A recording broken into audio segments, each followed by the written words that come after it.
So here we go with lesson 5, erosion by wind. And to kick it off, we're going to talk about what this can look like. So what it can look like is a sandstorm. So here is somebody driving towards a sandstorm. Maybe their house is really close, or maybe they're going to drive into this thing. But they're very tall. They can be extremely wide. They can be 100 miles wide, some of them. Okay, but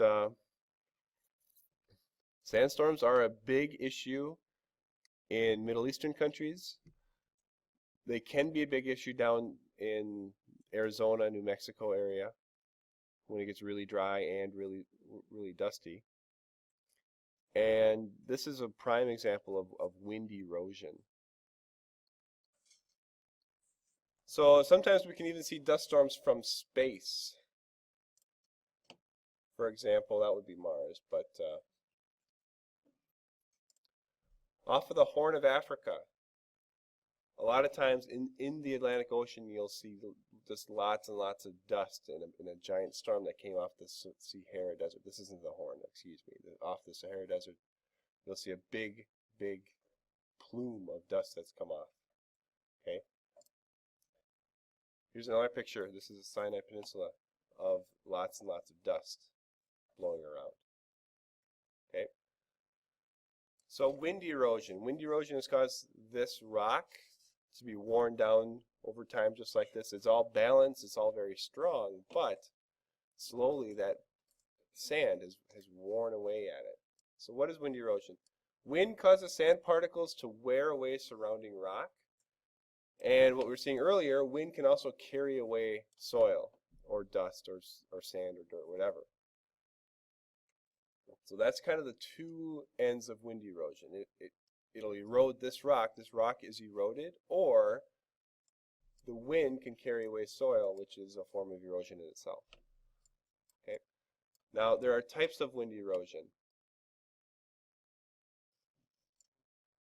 First type is deflation. If you take a look at these pictures, what we have here, it looks just like a normal sandy beach area type thing. But if you take some wind and start carrying away the sand gets carried away, but the bigger rocks are left behind. So then over time, deflation is what's carrying away the sand. Now this sand might become what we see in those dust storms. Okay. Deflation is when wind picks up and carries sand. This is also known as a dust storm. And that sand is deposited elsewhere, sometimes in what are called sand dunes. So these are examples of sand dunes.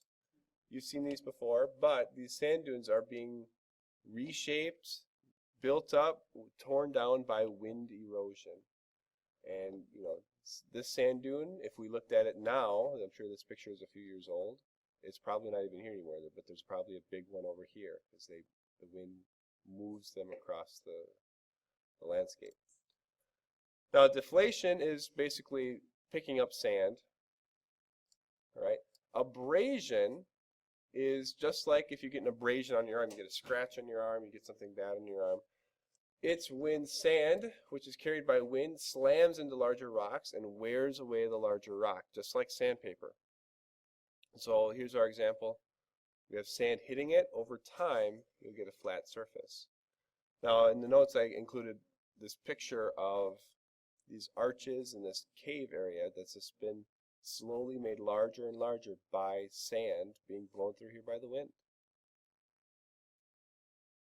So arches form from wind abrasion. And we're going to take a look at some more arches here in a second. So this is Arches National Park. And these have all been caused by wind. So slowly, it took a long period of time, but wind has just slowly carved this larger and larger. Eventually, it'll get so weak that it'll end up falling, but not for a long time, since it's made out of stone.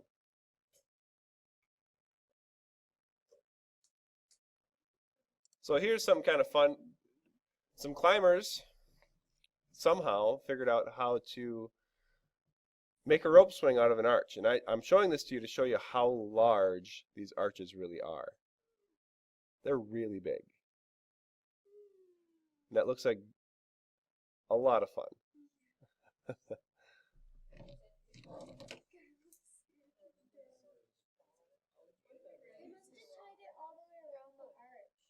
Now there's one last thing to add into your notes. Okay, so sand dunes down here at the bottom. Now sand dunes, these are more of a deflation thing. These are more carried by the wind. But what ends up happening is you have a sand dune. Now the wind hits one side of it, and that erosion on that side, the wind carries the sand over. But as soon as the wind is over the dune, it kind of slows down and it drops them off. So you have deposition on this other side.